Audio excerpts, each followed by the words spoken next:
Salut tout le monde, j'espère que vous allez bien. Je vous parle aujourd'hui en direct du magnifique Chemex RV Park dans le petit paradis qui s'appelle Mélakée. Mais ça, je vous garde ça pour un prochain épisode. On va vous présenter toute la ville, vous allez voir, c'est magnifique. Aujourd'hui, je voulais vous parler de barbecue. Ça fait déjà 4 ans qu'on vit sur la route et quasiment 80% de nos repas sont cuisinés sur notre barbecue de camping. Fait que j'en ai appris des affaires. Puis en plus, avant de partir, on a rencontré Max de chez Barbecue Québec puis il nous a donné encore plus de trucs. Fait qu'aujourd'hui, je vous partage mes 5 trucs de barbecue de camping. Le premier truc, ça a le rapport avec les fameuses petites bonbonnes de propane de barbecue que je déteste et que je n'utilise plus aujourd'hui. Ces petites bonbonnes-là, on les remplace parce que premièrement, c'est vraiment très peu écologique parce qu'on ne peut pas les remplir à nouveau. Il existe des systèmes pour les remplir à nouveau, mais c'est pas recommandé côté sécurité. Fait qu'il faut les jeter à chaque fois. On ne peut même pas les récupérer. Fait que ça, c'est le premier des points.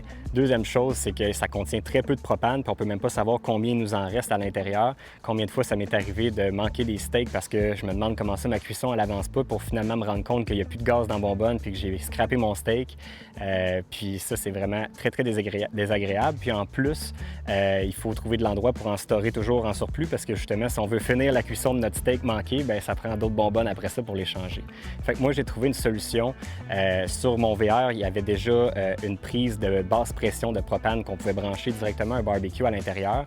Par contre, il y a quelques modèles de barbecue qui sont faits spécifiquement pour ce type de prise-là. Par contre, le mien ne l'était pas, puis je voulais pas changer mon barbecue parce que je l'adore et ça fait déjà 4 ans que je l'utilise. Je voulais pas changer de barbecue.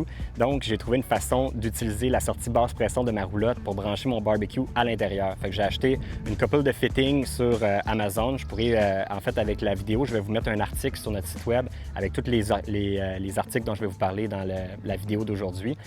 Puis donc, j'ai acheté les fittings pour réussir à avoir un quick connect dans mon barbecue et dans la sortie basse pression de ma roulotte. Ce qu'il faut savoir, c'est qu'il y a déjà un régulateur à la base dans la roulotte. Donc, c'est déjà une sortie de basse pression de gaz. Donc, moi, j'ai dû enlever le régulateur qui est sur le barbecue directement pour que ça fonctionne bien parce qu'au départ, je l'avais laissé dessus. Puis la puissance en gaz qui se rendait dans le barbecue n'était pas suffisante. Donc, j'ai enlevé le régulateur, je l'ai bypassé avec les bons fittings, avec du petit tape rose pour brancher tout ça. Puis là, maintenant, bien, ça prend quelques secondes. Je branche ça dans mon Quick Connect directement dans la roulotte. Puis j'ai du gaz pratiquement à l'infini pour mon barbecue. Plus jamais besoin des petites maudites bonbonnes vertes. Mon deuxième truc, en fait, c'est pas vraiment un truc, mais c'est plus un accessoire révolutionnaire. C'est la fameuse brosse Grill Daddy. Quand on est passé voir Max au magasin Barbecue Québec, juste avant de partir, il me parlait de ce petit bijou-là. Là, c'est la version portative. Il en existe une grosse version pour ceux qui ont un gros barbecue à la maison, mais ça, c'est la petite version idéale pour les barbecues de camping. Dans le fond, en quoi ça consiste? C'est que c'est une petite brosse à barbecue qu'on va pouvoir mettre de l'eau à l'intérieur. Puis là, ce que ça va faire, c'est quand on va brosser, on va ouvrir la valve, puis il y a de l'eau qui va sortir de la brosse. Fait que ça va venir faire bouillir de l'eau sur notre grille. C'est exactement le truc qu'on utilise pour nettoyer les poêlons en fonte. C'est un bon vieux truc de grand-mère de faire bouillir de l'eau pour être capable de bien décoller tout ce qui est collé sur notre grille en fonte.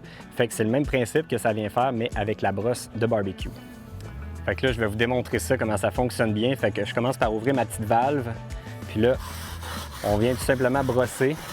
Puis à mesure que je brosse, il y a de l'eau qui sort de ma brosse. Ça fait décoller tout ce qui est sur ma grille. Puis ça, cette phrase-là, c'est pas moi qui le dis, c'est Max, mais une grille sale, c'est pas vrai que ça donne du goût à notre viande. Ça fait juste goûter le brûlé. C'est pas fait pour être utilisé pendant que c'est sale. Fait que c'est toujours recommandé de la nettoyer comme il faut. La brosse Grill Daddy est beaucoup plus efficace quand notre grille est vraiment chaude. Fait que ça fonctionne vraiment mieux pour décoller parce que ça fait vraiment bouillir notre eau sur la grille en même temps. Truc numéro 3, c'est pour faire de la cuisson indirecte sur un barbecue de camping. Comme vous pouvez voir, le format du barbecue est très, très compact.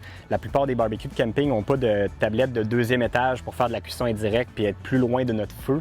Puis, ce qui arrive, c'est quand on cuit, exemple, une pièce de viande qui est très épaisse ou un poulet entier ou une grosse poitrine de poulet épaisse, c'est qu'on va la faire saisir sur notre grille, puis elle va avoir le temps de vraiment brûler sur notre grille avant que l'intérieur de la viande soit bien cuite. Fait que ce que je fais pour faire de la cuisson indirecte, c'est que je vais commencer par faire saisir ma pièce de viande directement sur ma plaque pour avoir la plus grande surface de cuisson possible. Puis après, pour créer ma cuisson indirecte, ce que je vais faire, c'est que je vais utiliser une petite plaque en fonte comme ça, que je vais venir mettre sur ma grille. Puis pour surélever ma viande, C'est Max qui m'a recommandé ça. C'est un petit panier à la cuisson de légumes que je viens d'utiliser à l'envers sur ma grille en fonte. Fait que là, ce que je viens de faire, c'est que je viens de créer ma plaque en fonte vient couper la chaleur directe qui vient du propane en dessous de ma grille de fonte. Puis, quand je vais refermer ici, bien, ça devient un peu comme un four. Puis là, je vais avoir une belle cuisson indirecte. Fait que ma viande va avoir été bien saisie à la base. Puis après ça, bien, tout le reste de la pièce va avoir cuit comme il faut, de façon indirecte. Même si j'ai pas de deuxième étage, puis même si j'ai pas un setup de barbecue complet, je suis capable de tout faire, n'importe quelle sorte de viande dans mon petit barbecue. Le truc numéro 4 va donner une toute nouvelle saveur à tout ce que vous allez faire cuire sur votre barbecue et c'est l'utilisation d'un bloc de sel de l'Himalaya. Moi, j'utilise celui de Barbecue Québec qui est la grandeur parfaite pour fitter dans un barbecue de camping comme le petit Weber que moi j'utilise. C'est super simple d'utilisation. On fait juste le déposer sur notre grille comme ça. On le fait préchauffer.